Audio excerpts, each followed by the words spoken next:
Well, greetings, everyone, and welcome to a very special online event today. It's called Heal Your Karmic Trauma Patterns. Experience a potent practice to change your energetic imprints through fractal repatterning. My name is Stephen Dinan. I'm the founder and CEO of the Shift Network. And part of what I love about what I do is getting to explore new frontiers with remarkable teachers. And we're going to get to do just that today with Dr. Keesha Ewers. She's a PhD board-certified functional and Ayurvedic medicine practitioner and founder of the Academy for Integrative Medicine. And we're going to get to explore some really interesting confluence of things that can heal root challenges in your system in a very unique way. So Dr. Keesha, welcome to today's program. Thank you. I'm so delighted to be here and excited to be talking about this content.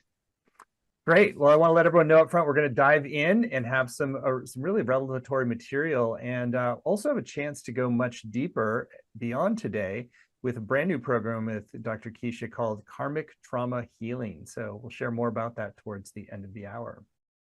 So Keesha, I'd love for us to begin our time here together with a little bit of your backstory, really on a personal level, and why this area that we're going to focus on today around karmic trauma healing became such a focal point for you.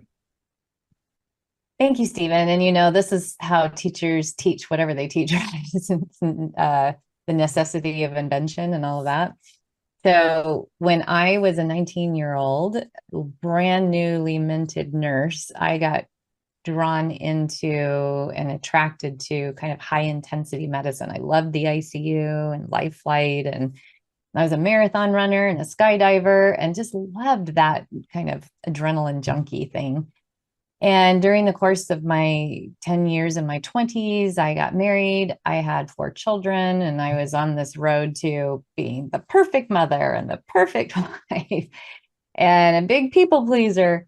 And around 30 years old, I woke up one morning, and this is how a lot of my patients talk about this too, where all of a sudden I was very sick. It was like someone had taken the batteries out of the Energizer Bunny, and I was just flattened, had 10 extra pounds of puffiness over my joints. And I got myself in to see a doctor, and I was asked in the history taking portion of it, do you have a family history of autoimmunity? And my grandfather had died at the age I am right now, 58, in a wheelchair with rheumatoid arthritis. And she said, well, you have RA, and here are a couple of prescriptions for you. One's for a very strong non-steroidal anti-inflammatory drug, another one for methotrexate. And then the next thing was so interesting to me. When your worse, come back and we'll give you different medications, not if. And I remember on my way home really contemplating for the very first time patterns and imprints and culture and family and story and narratives and karma, and thinking, okay, I don't think this just happened overnight. And obviously it's in my genetics. I asked my doctor, is there anything else I can do? And she said, no, it's genetic.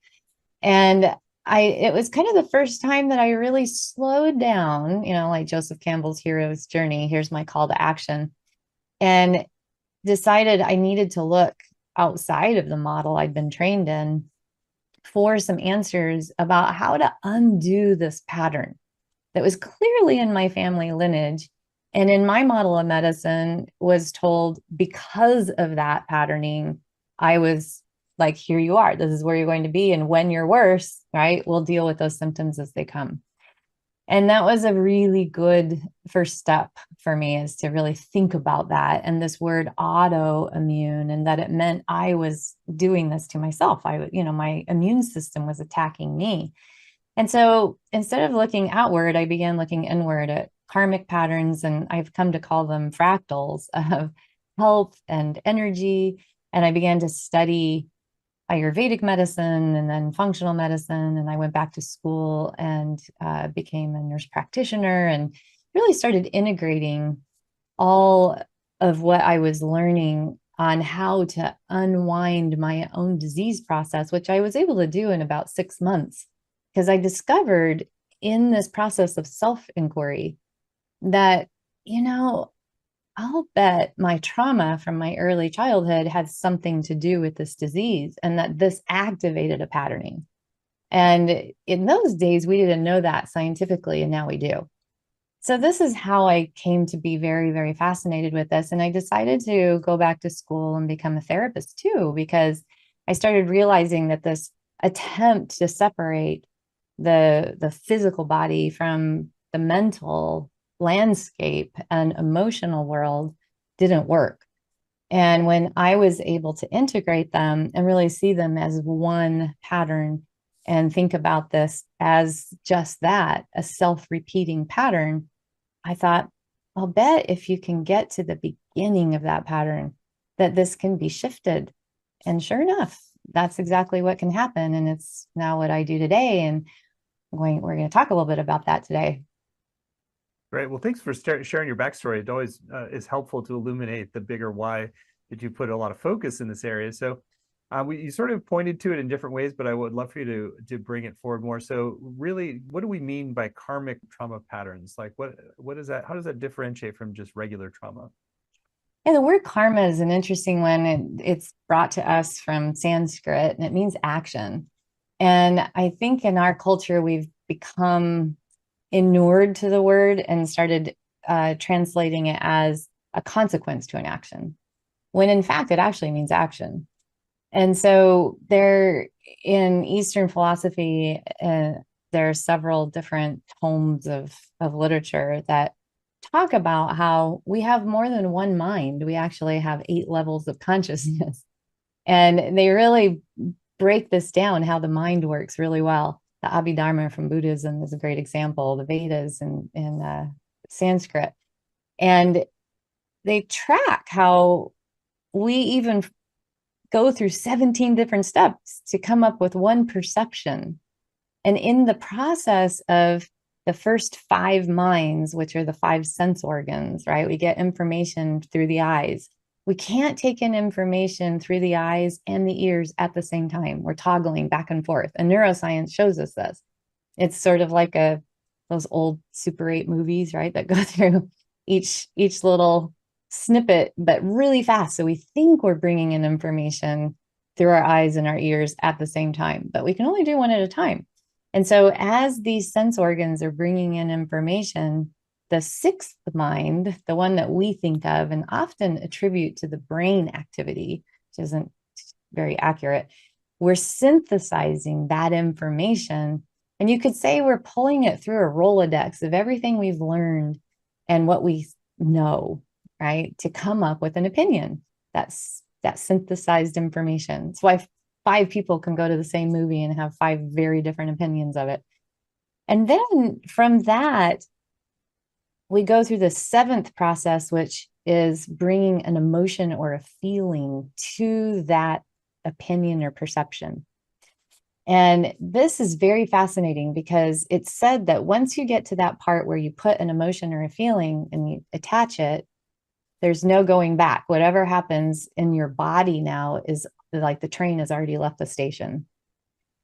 And so if you have jealousy that comes up about something, or you have sadness, or you have anger, or fear, terror, panic about whatever this thing is that you have decided about the information that's coming in, then that drops a seed into the 8th level called your karma level, or alaya consciousness. And it's like from that synthesized information and the feeling that got collapsed around it and the bodily sensations, that plants a seed in that final layer of consciousness that will sprout at some point along your road. And this is why we keep having self-repeating things happen. Because if we had trauma from, let's say, a man and you're a female and it happened when you were very, very young, then it might be that when you see men that look similar to somebody that hurt you at some point, now all men, right, are creating that self-repeating pattern. And it just keeps on sprouting, keeps on sprouting. So then you're having this reaction that is in the field of energy and you're attracting the same thing to you again and again and again. So a fractal is a mathematical design formula pattern that shows up in nature all around us, like a fern as it unfurls itself towards the sun, or a maple leaf or a snowflake. If you look at them with a high-powered microscope, you'll see that the design that you can see with your eye, broccoli, cauliflower, is actually repeated at the molecular level all the way down. It's a self-repeating pattern, and it just keeps doing its same pattern. Trauma is just like that. And in this karmic garden that you're planting without any consciousness of it, because we're actually not taught any of this in our culture, you're harvesting what has been planted over years and years and years. And if you believe in reincarnation, perhaps lifetimes. It's said that there's karma that is short term, medium term, and long term. And the long term karma harvest can come in several lifetimes from now. So it's really important that we bring very intentional consciousness to this and say, all right, I want to really master my mental process here. And it really is up to me. There's a saying that I love that was again attributed to an early Buddhist scholar that says, rather than, having the whole world covered in leather, rather put on your own sandals. And the idea being that, really focus here on how your mind is working rather than really desiring that everybody around you makes the world okay for you. That brings a lot of liberation and empowerment and freedom from the karmic patterns that we have that come from trauma. And everybody's had trauma. That's the thing that I also want to kind of stand on that ground where we have this capital T truth. Everyone has had trauma in various ways, and we can define that. Beautiful. That's a great overview. And I'm wondering if you could share a little bit more about some of the different forms that these different fractal patterns can take. Yeah, I mentioned one. You can notice perhaps that you're afraid of heights, right? Or you get nervous if somebody comes up behind you, or if you are put on the spot, maybe spotlight trauma, right? And are afraid that you're going to sound stupid or forget words or look stupid. Yeah. Then it feels like a trauma response, and your autonomic nervous system moves into that sympathetic fight, flight, or freeze. That could be from missing a spelling word in front of the 5th grade class when you were a child. And, there are so many opportunities we have in childhood to have these, what I call lowercase d traumas. I don't know if you had this experience, but like the presidential challenge in PE, that was always very traumatic for me because I could never climb to the top of that darn rope. So I would be in line waiting and waiting and waiting for that rope thing. And every year I'd be in this rope, So, and I mean, now we know that girls don't have the upper body strength that boys do. Boys are just like climbing like monkeys to the top of that rope. And the girls are just sweating, waiting for their time to come where they can't climb that rope. And so it depends on, and, this is really interesting because it depends on what that child, the wise mind of the child self in that particular developmental level came to believe in that moment. And then that creates a whole belief system and an adaptive behavioral response. So you could have 10 people in that line in the presidential challenge waiting to do their thing with the PE teacher with the clipboard waiting to check it off. And whatever they are, what meaning they're making in that moment is attaching to whatever emotion they're having at that moment. And that then leads to an adaptive behavior that could be, I need to hide out. I don't want to be in front of people anymore. Like I'm going to make sure I never have to get in front of people and be humiliated publicly. It could be that one year if you don't do very well. And so then the next year you dive in and your adaptive behavior is to really master whatever skill you didn't have in that moment and make sure that you're never going to fail at that thing again. It could be that you become the class clown and you start to distract everybody with jokes, like these are the fractalized patterns that occur in these very mundane moments as we're growing up in our different developmental stages. These are what I'm saying. Everybody has trauma, because this is never, the presidential challenge isn't going to make it into a psychology book and listed under trauma. It just isn't. And neither are spelling bees. Neither is getting a test back and having, if you have made up the meaning as a child that your worth is dependent on your intelligence, and that's how your parents give you attention, and then you get an A- or a B, right? And it sends you into a freak out. I'm describing myself, by the way, where your neighbor at the next desk gets a C- and goes, whew, not an F, thank goodness. So these meanings are very different that we create when we're kids. And these are the moments that trauma creates a new pattern that then just self-repeats. And you can see how the adults, you can start seeing the fractalized pattern and the karma that's being created when you start getting really familiar with noticing things like this. This is a great foundation. I'd love to keep going into a little bit more of like how to tunnel back to those original seeds, those little seeds planted deep in our energy field, and sort of the causal level behind things. And how do we start to get at the core of that and open it up and heal it so we can move forward without just repeating those patterns? The good news is you don't have to go back and relive trauma to do that. People are always very afraid of the word trauma, which is why I kind of intentionally bring it out and say everyone's had it. This is part of the movement from innocence to wisdom, is we have to traverse a trail that includes heartbreak, betrayal, and trauma. And that every human, that's the yellow brick road to wisdom. You don't have to go back and relive or even remember traumatic experiences like the ones that I'm talking about right now. I mean, I haven't even touched on capital T trauma. Just look in your life currently and see if there is what I now think of as a maladaptive behavioral response to life.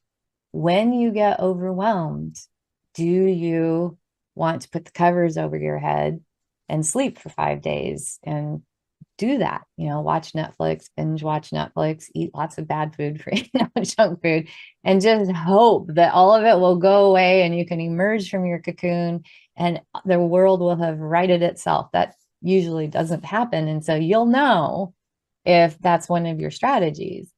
That's probably an adaptive behavior that you created at a certain point in childhood that worked. It was reinforced. Somehow you decided if you had a sick day at school, mom paid a good lot of attention to you. You got to watch TV, maybe, so this got reinforced. It worked for that age and stage of development. Those are adaptive behavioral responses to something that's upsetting that now become maladaptive in adulthood. Do you have a pattern where you say, I don't know, let's say in January, you join a gym along with 88% of other humans at that time and say, okay, my New Year's resolution is I'm going to be physically active. And then, gyms have data you can take a look at. And by March, most of those people have dropped off. And it's the ones that already were coming that are still there. And what's that about? People will start calling that self-sabotaging behavior, but that is linked to early trauma. The higher your adverse childhood experiences, you could say, it's come from a study called the Adverse Childhood Experiences Study, the higher number of events that you had, the less likely you are to engage in consistent self-care. A flip way of saying that is the more likely you are to engage in self-neglect and really want everyone around you that you're caring for to read your mind and take care of you. Maybe if I take care of you, you'll turn around and take care of me. That's another maladaptive behavior that you can witness in yourself. Do I get so busy taking care of everyone else that I'm on the back burner and I engage in self-sabotaging behaviors as a result? that's not good for your health. It's not good for your relationships. It's not good for anyone around you when you're an adult. And so this is, you know, and it could be that when you were taking care of everyone around you when you were a child, you were told, oh, what a good helper you are. This is such a nice thing that you just did for me. And then bing, oh, when I take care of other people, I get my caregiver's attention. This is a good strategy. So there are going to be these kinds of strategies that have become maladaptive in adulthood. So you can just take a look at your life and see, do you have difficulty managing money, time, your energy? What is it that you believe your worth is based on? If it's anything that's outside of you, that is not a foundation to live your life from, and it will have been created by a child self. And so you get to start working from that point. It sounds like you're implying also that there's some restoring that's required, that's sort of understanding sort of how we're actually recapitulating or reinforcing these fractal patterns through what we're telling ourselves as well. Yeah, the voices in your head, you know, are definitely from early on. That again, if we think about when we're born, we could think of this innocent little psyche, right? You have children, I had children, you pick up that baby and you just go, wow, just this pure innocence, right? And the protective mechanism of parenting just kicks in. You know, I'd stand in front of a train for this little innocent baby. And so that innocent psyche, we want to protect that. We want to keep it, right? We want to make sure that innocence doesn't get tarnished. And that doesn't work because you cannot be wise and innocent at the same time, just like you can't have fear and love in your body at the same time. And so it's important to realize, and this is one of the things that I base my course on, is that actually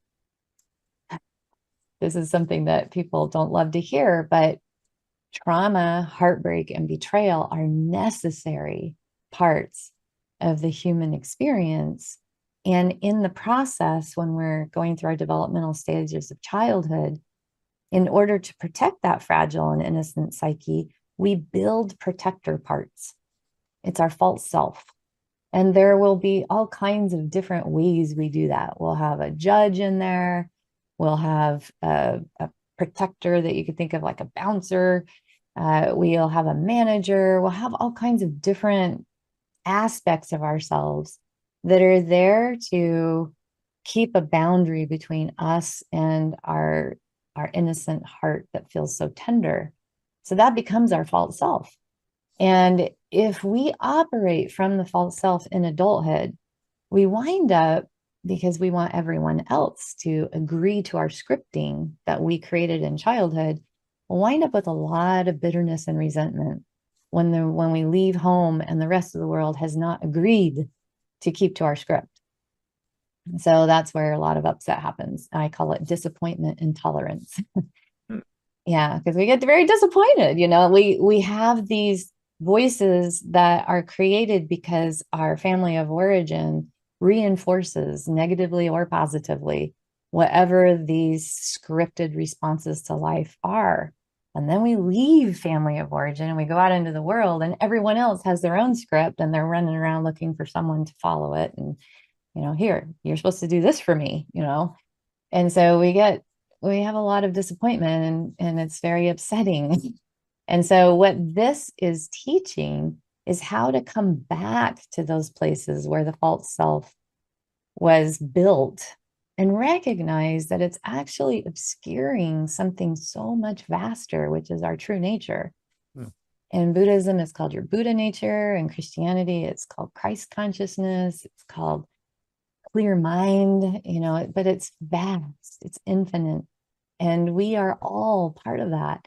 And so when we contract into the felt false sense of childhood, and then we want to defend the tiny little real estate that surrounds it, we're missing out on so much of our actual beingness, our power, our energy system.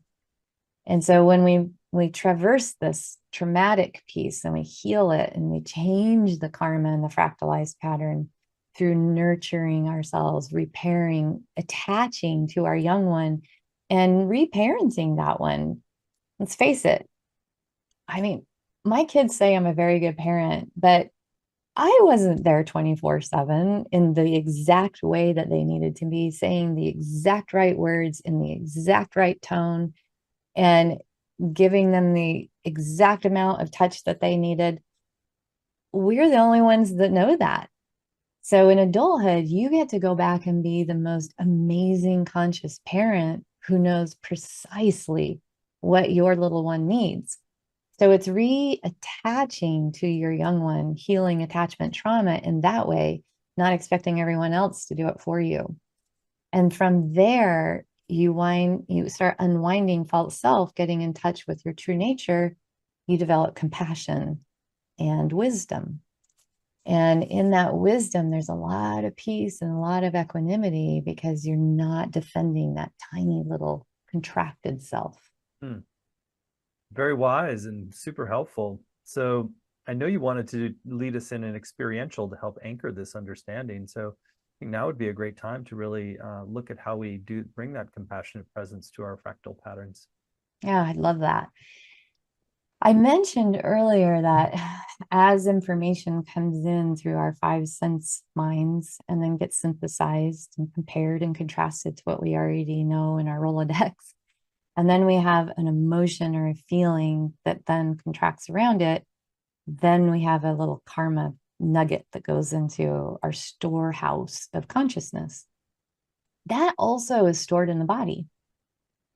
So then people can come along and push our buttons, so to speak, that have been created a long time ago. Like if you've decided that you have to be perfect in order to be loved, and then you have an experience with somebody that you feel less than perfect, it's going to activate that nervous system response. You'll feel it in your body as a tightening.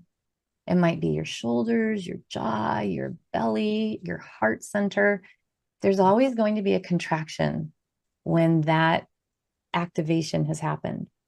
And so in this meditation, my invitation is to follow me through a process for really getting in touch with what it feels like to be completely in your body and not to disassociate from it, but to be very soft with it. So we're going to not hold on to this too tightly, and we're not going to hold on to it loosely. In other words, just let it float off. Okay. So if everyone can close your eyes, if you're in a place where it's safe to do so, and really find your seat. If your feet are touching the floor, make sure you can feel the floor beneath you, supporting you. And now draw your attention to your chest, your heart center, your upper torso. See if you can feel your shirt against your skin. As you inhale, do you feel it stretch across your shoulder blades, brush up against your collarbones? Feel the texture. And now bring your focus to the inside of your heart center. And see if you can notice that when you inhale, your ribs expand to the sides. Can you feel your ribs?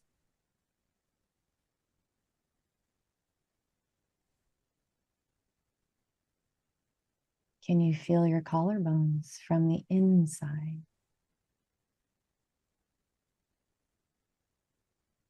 Can you feel the shoulder blades along your back from the inside?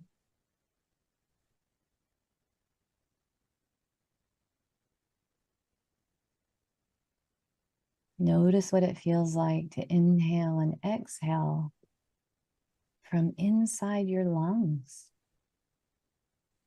You bring your awareness to the soft, leathery tissue of lungs.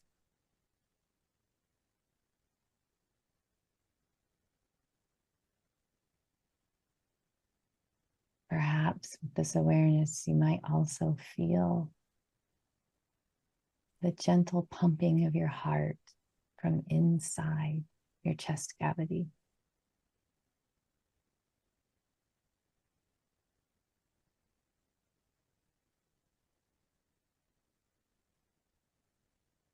Now picture the sky,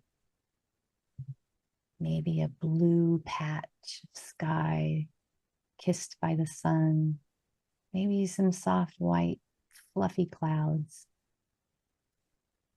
And bring some of that sky to rest inside your chest cavity.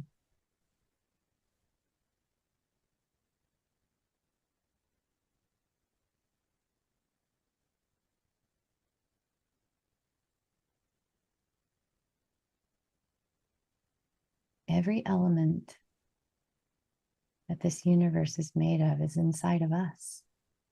We are not so different from sky. Allow the sky to soften the hard edges of those landmarks that you just were aware of. Allowing your ribs to soften and dissolve. Your lungs to disappear.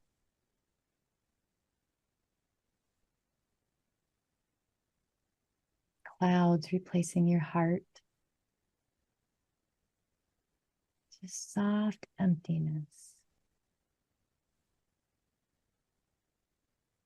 Allow the sky to spread through your whole body, softening the edges of the form that you think of as you, until you're a faint outline in the sky like you would see pictured if you were the invisible man.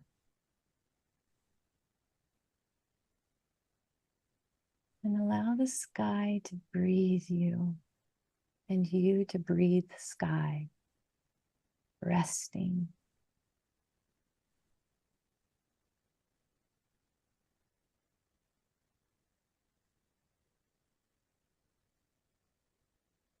Notice you have awareness even as sky. So allow that awareness to widen.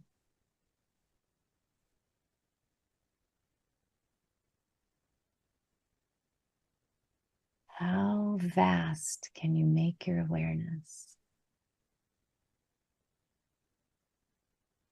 Maybe your peripheral vision of sky can wrap around the earth.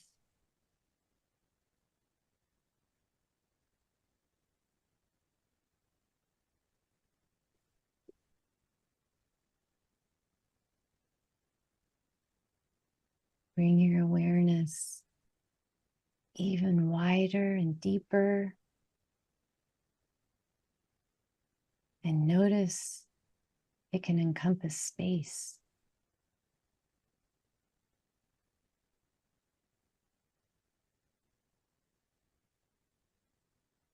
What does it feel like to be so free?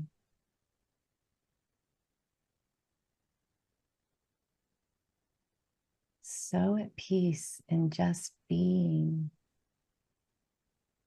sky.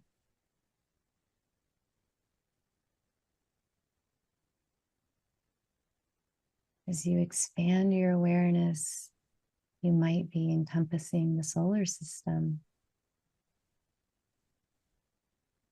You contain the solar system.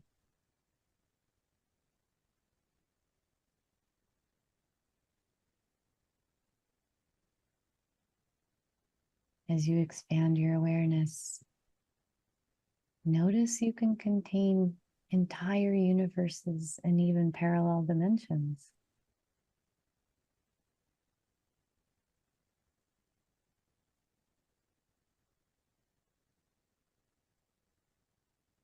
You are all that is possible.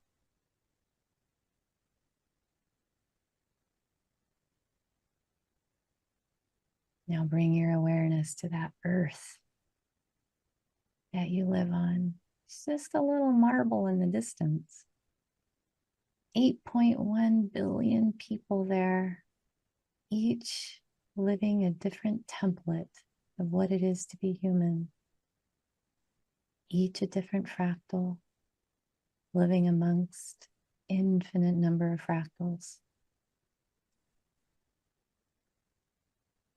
And just rest with that awareness.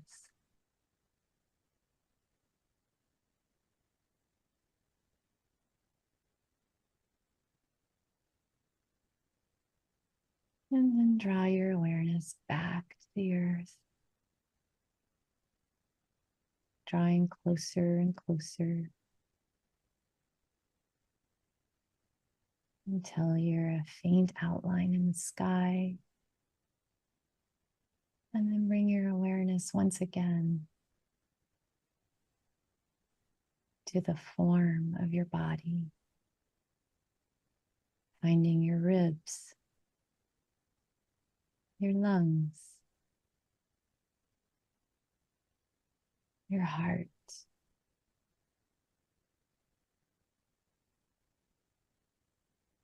the feeling of your shirt on your skin,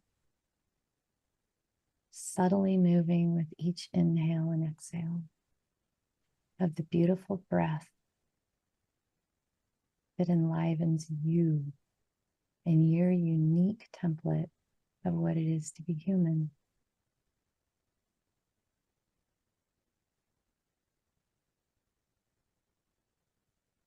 And when you're ready, you can open your eyes. So what that does is it allows us to realize our true nature and know that when we get overwhelmed, when we get anxious, when we're depressed, when we're grieving, I just did this. My best friend just passed away a couple of days ago, and grieving process shifts with this vast awareness. Grief happens in this body, heaviness. And when you can breathe yourself out and then back in again, then there's an understanding of the vastness that you are instead of this contracted being that may, I don't know if anyone's been in loss of something very close to them and dear to them. It feels like sometimes you're never going to be happy again. And so what this does is it brings you back into the awareness of your basically infinitude, and then back into your body to be able to process and digest your emotions. One of the fractal patterns that we created in childhood in response to capital T trauma is disassociation, leaving the body. So what this is doing is it's tethering to the body, being fully embodied, and being aware of the vastness that you are. So it creates this really beautiful balancing so that you can recognize the fractal pattern, the emotion, the response.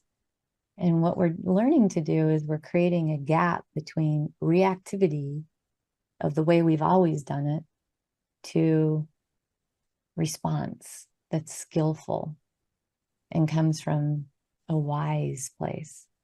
And that takes a lot of practice. And this is a way of doing that that keeps yourself embodied. Well, I really just appreciate so much the compassionate way that you're looking at this, really from the wide angle lens of our biggest self, and also just being really tender and with the sort of the most contracted parts too, and grief and other states. So if you can keep building on this, and what are some of the other ways that you really start to unwind and open up the different dimensions of these karmic trauma patterns so that you can reside in that wider, more open space as a baseline? You asked me a question earlier about how people can find the thing, right? Where's the fractal seed? How do we find it? And it's in alignment with the question you're asking now, where I call it tracking your hurt. And it's from a study I conducted in 2013 called Healing Unresolved Trauma, Hurt. And from that emerged the hurt model. And it is a tracking, right? It's a way of going to the very beginning. And what I found in my study was first you have an event, okay? Maybe, oh, talking about grief and loss, maybe your dog died. And so there's this loss, and from there will be a deep sorrow. So there's the event and then there's the feeling. And then there's the nervous system response. And those three things go together forever now. And the meaning you attach to it is so important because it then elicits a behavior. And so this is the hurt model, is being able to track that. And in the course, the longer course that I'm going to be teaching, I'm going to give people ways of doing that. There's a whole model and a diagram and steps that you take where you discover these really deeply ingrained meanings and beliefs and behaviors that your child self created at a time where it made so much sense to the wise mind of the child at the development state that they were in. The thing we don't want is that developmental state to be running us for the rest of our lives. So you get to learn how to listen to your body's communication with this curious compassion that you just commented on. We don't want to judge ourselves, to be harsh and punitive with places where we might have been unskillful. Like I was saying, maybe you've developed an eating disorder, right? You learned when you were a child that eating grounded you. It helped with some grief. It helped with some sadness. It helped with some stuff that was going on at school or at home. And then you get into adulthood and it's interfering with your life and you start realizing it's not healthy. So now what? If you go to the behavior and you just try to change the behavior, okay, I'm going to stop doing that, right? Anyone that has tried to do that with any kind of addiction knows that doesn't work. And so what you're learning to do is to compassionately engage with curiosity with the one who decided that was a great plan and teach them a different way of being. So you're creating a path to reversing the fractalized suffering that you've created in your life that has, come about from a child's state of development where the child was doing exactly what was best for them in that moment. And so you're celebrating that child self who was keeping you alive, right? It's like, well done. You helped this lifetime survive, and you did it in the very best way that you could imagine. And so then you're going back and you're reconnecting, you're repairing and reattaching to that little one and teaching them a different way and making sure that you don't have a wounded child part of you running your life. If a wounded child part of you have social anxiety disorder and your job requires you to get up in front of people and present your work, your little fourth grade traumatized self is not going to be able to manage that. And of course, you're going to break into a sweat and have your armpits completely dark and not be able to think of your words properly, And so that's a really great example that I've helped a lot of people treat, is that spotlight trauma that happened in childhood that now has gone into adulthood with some behaviors that aren't working. And so we learn how to compassionately engage and heal that, repair it. Well, there's such a beautiful warmth and wisdom about your perspective on how to get to the roots and heal this. And it really works in a very integrated way with body, mind, and spirit as well. So I want to spend some time talking about your upcoming course that we mentioned earlier, which is really going to be an amazing opportunity for people to dive into this and really gain a concrete set of tools to address karmic trauma healing at the roots. So Dr. Keesha is going to be teaching a program for us. We're very blessed that she's partnering with us. It's called the Trauma Karma Connection. Heal unresolved trauma and activate a vibrant new blueprint for physical, mental, and emotional health. You can see it laid out in detail at healkarmictrauma.com, healkarmictrauma.com. It's a 7-week program with no prerequisites. So it's really if your heart feels pulled in this direction, and each step is going to build on the last. So you really end up with a great set of tools and perspectives to compassionately work with the root systems underneath trauma as a way to really release it. So Dr. Keesha, I'd love for you to share in your own words about the program, the bigger why of taking this journey, and then I'll read out the module title so you can give us a preview of what's coming in each. Yeah, this is a fantastic course for people to take who are finding themselves in places where they feel stuck. And anytime we feel stuck, we'll start to notice that there might be a pattern that I've arrived here before, And what we're not taught in our cultural milieu is that child states of development, we are taught, but we also have adult stages of development. We have 9 stages of adult development that arrive at a place called unity consciousness. And as we expand and expand and expand in these developmental states, by the time we get to unity consciousness, we start understanding that we are co-creators of everything that is. And less than 1% of adults ever get there, according to the research on this. Less than 1%. And so the why is to really, I call it, liberate yourself from the places that you're stuck. And you might find that you do have an addictive personality, that you have maybe an autoimmune or a cancer issue, a health problem. You might be finding that relationships are very difficult right now, or you keep running into some things with toxic people.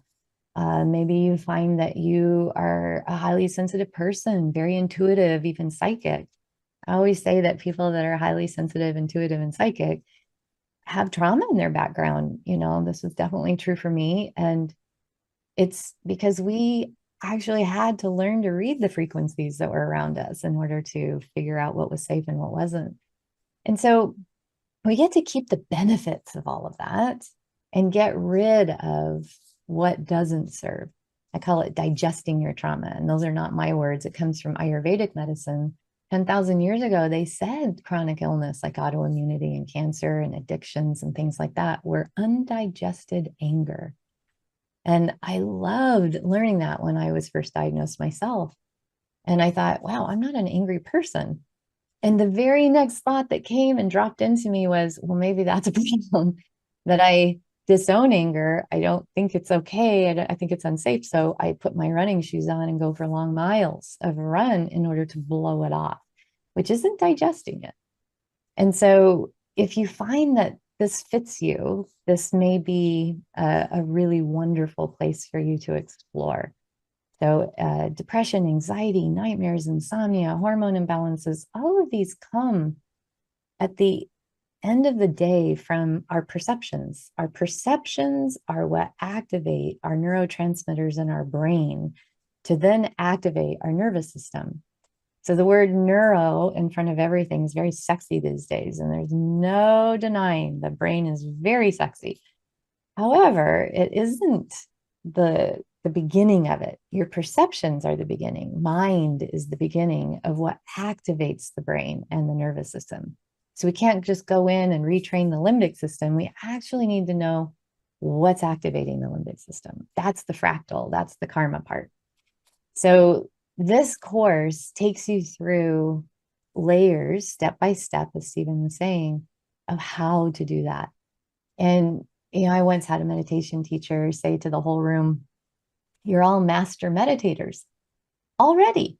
And people were kind of looking around going, yeah, right. I mean, he doesn't know me, and he said, no, you really are. You have mastered whatever it is you think and how you behave up to this point. And it's just going on autopilot now. You've mastered it.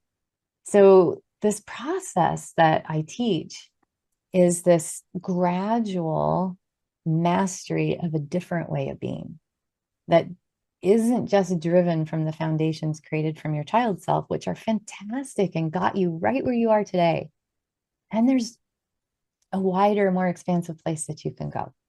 And so that's what this is for. Just brilliantly conceived and designed. So thank you, Keesha. Module 1 is called Gauge Your Level of Toxicity and Stress with the HURT model and forge a path to healing unresolved trauma.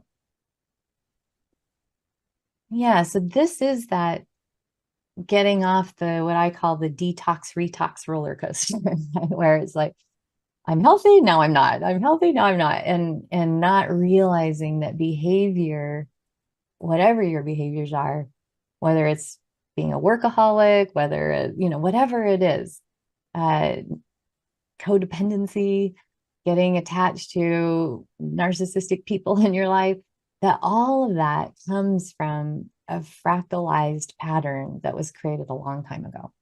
And the beauty of this is, even if it happened lifetimes ago, and this is karma that's actually being generated from then, you can go in and change it.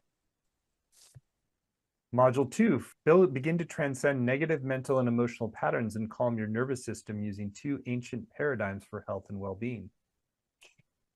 So in Ayurvedic medicine, they talk about the pancha koshas, which means 5 sheaths. And this is one in ancient traditional Chinese medicine comes from Ayurvedic medicine. They have another way of talking about this. But what it does is it just points to the fact that we're not just a physical body, that we have this physical body that contains our genes, our nervous system, and our organs and cells. But then we have next to it our energy body. And that has 72,000 different channels.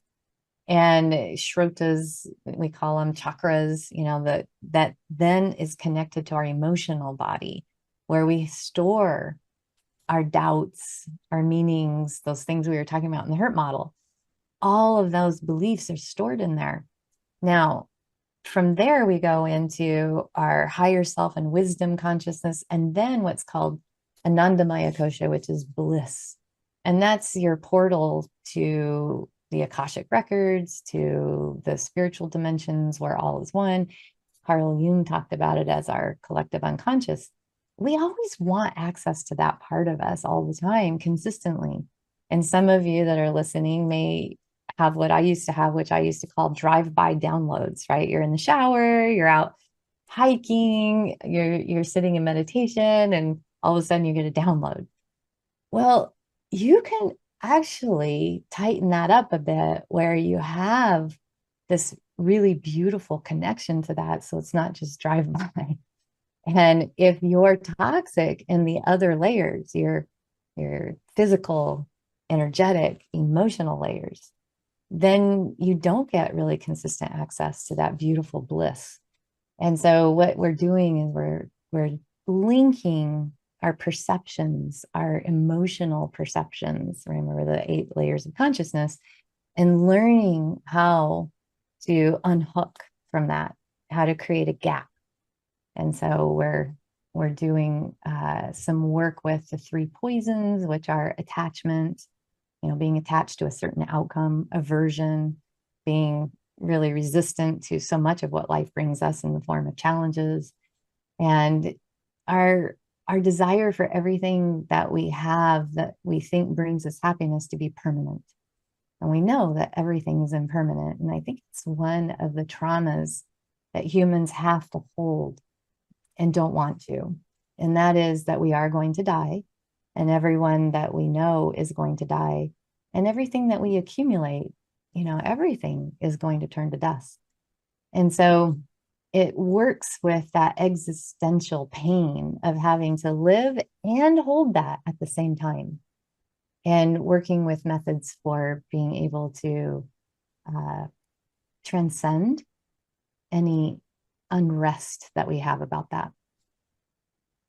Module 3, bring awareness to the parts of you that emerge from past trauma to foster clarity, connection, and mutually fulfilling relationships. So this is part of the false self that I was talking about. On the road from innocence to wisdom, we develop a false self. And all of these parts are really important parts that help to keep us alive when we are children. And so we want to bring some compassionate awareness to them and also learn how to form alliances between them so they're not running our lives, but we can be in charge of them. So sometimes it's important to have a protector part. You know, if you're walking down the street and someone wants to mug you, then you want your protector part to come out. And if you're not having some sort of, you know, zebra being chased by lion event, we want that protector part to be pretty much in the background instead of always walking in front of us and guarding us from hurt, because it makes us miss out on a lot of life. Module 4, explore your energy system and its attachment to past trauma to shift out of resistance and into a greater capacity to embrace life. So now we're getting into subtle body, and you'll learn some subtle body practices. I always say, try and change the language of tools. Tools imply that you're broken, and no one's broken. Practices are something that allow the understanding that you are whole and complete and amazingly luminous. And the practices that we engage in on that subtle body level with your energy system are to relax the activation that comes from that emotional place that we explored in the module before. And we'll be talking a little bit about breathing and body movements. We don't ever want to leave our body behind. And the breath is that link between mind and body. Module 5, gain clarity on the empath narcissist dynamic to heal imprinted relationship patterns. Yeah, this is an interesting karmic one that gets fractalized, as if you were raised by a parent that is very self-referential, you know, and the word narcissism is thrown around a lot today for good reason. There's research that shows that since the 1960s, if you were to look at a graph, we've just gone way up on narcissism in our culture. And some researchers have pointed to some reasons for that. One is the desire for everybody has, apparently, and the generations below us, Stephen, of wanting to be famous on social media. Another part of it is FOMO, again, social media driven. Another one is easy loans that were granted by banks for a very long time, where you could just live whatever lifestyle you wanted. And so this is kind of what we have now steeped and marinated in for quite some time. And now there's a lot of awareness about highly sensitive people, what happens when that energy system gets attracted to a more narcissistic self-referential system. And what will often be said is, you know, there's this narcissistic cycle and abuse, and here's the pattern of it. And people that are on the other side of that are highly sensitive people, will say, I need to have boundaries to keep those toxic people away from me, not realizing that actually boundaries need to first start with our own minds. And if I train the people in my programs to start to be able to track what it is that happens in their mind when they get connected to somebody like that. So instead of worrying about all those toxic people, what's going on here that you can start working with that then automatically brings a boundary and puts it in place so that you're no longer attracting that to you. And so this helps with relationship dynamics in the workplace and at home a lot. Module 6, detoxify on a physical level by healing leaky boundaries that lead to leaky gut. So if you have leaky boundaries, as we just talked about in the module before, then there's a lot of nervous system activation. There's a lot of, I'm not safe. I'm not getting respected. Whatever I want my image to be is not getting recognized and approved of. If there's still a seeking, it's what we call locus of control being external.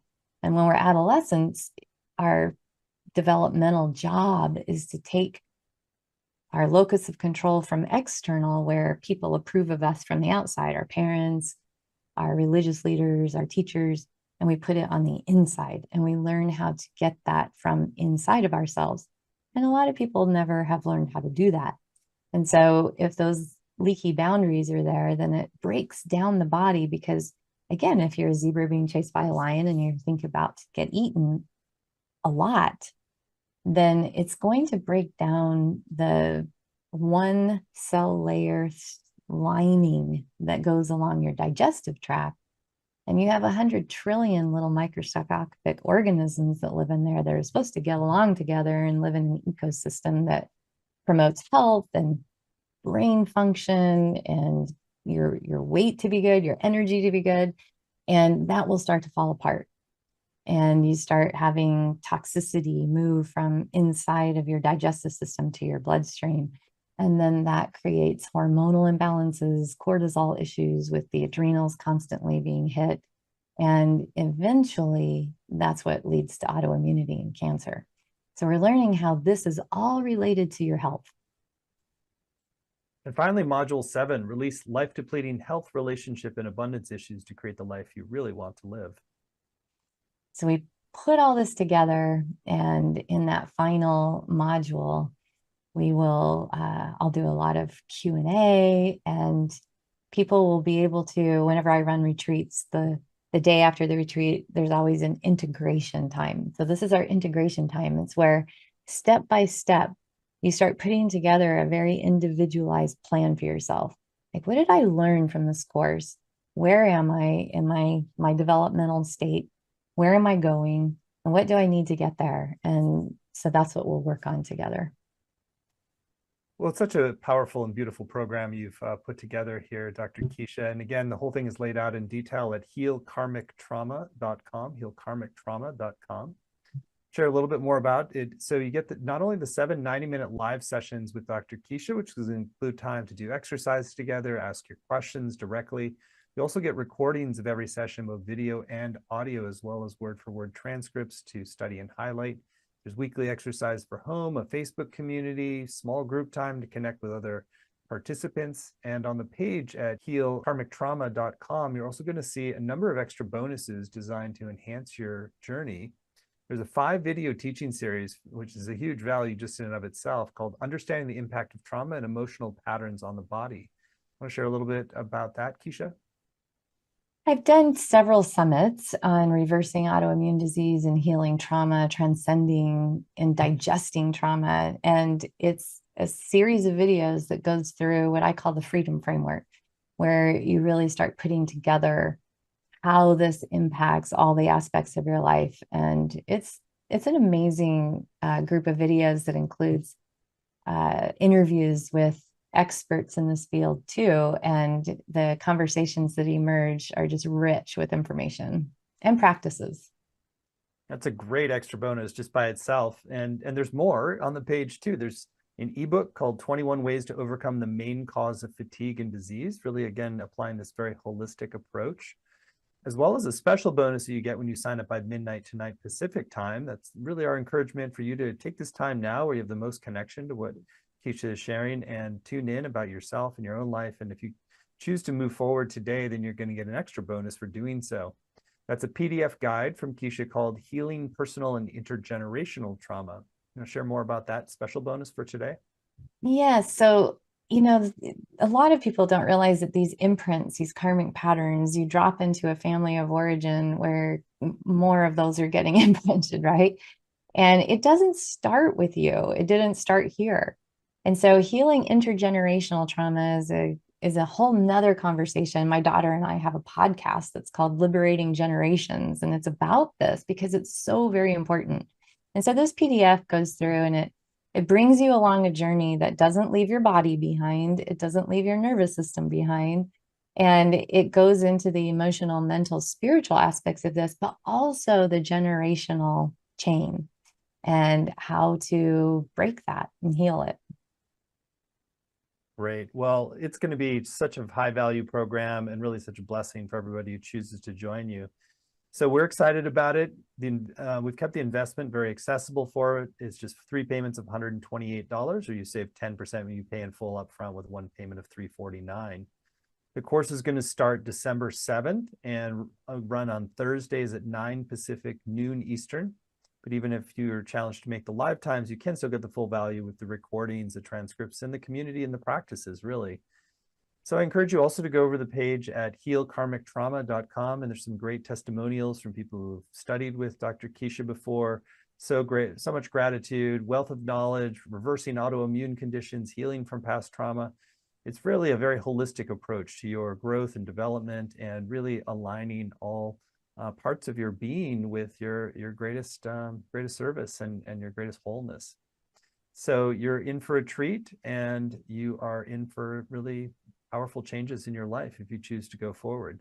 So again, you can find all the details at healkarmictrauma.com, and you get that special bonus when you sign up by midnight tonight, which is healing personal and intergenerational trauma. So Keesha, we're at the end of our time. Thank you for the wealth of good wisdom and insight that we can all be nourished by here moving forward.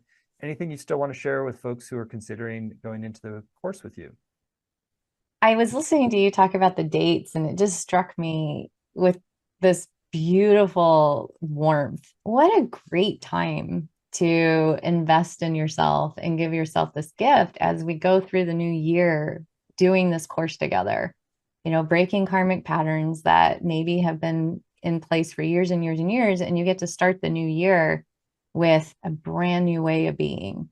And I was just delighted about the dates that I get to teach this. I'm so glad to be engaged in it myself as we move into the next year. So thank you so much. Great. Thank you, Keesha. It's been a pleasure and an honor. And thank you all for joining. Many blessings to you. And if you'd like to go further into Keesha's brand new program, you can do so at healkarmictrauma.com. And again, the name of that program is Karmic Trauma Healing. Transform your energetic imprints to access an awakened mind and a healed body. And you'll get that special bonus on intergenerational trauma when you sign up by midnight tonight. So many blessings, and thank you so much. Bye, everybody. See you on the inside.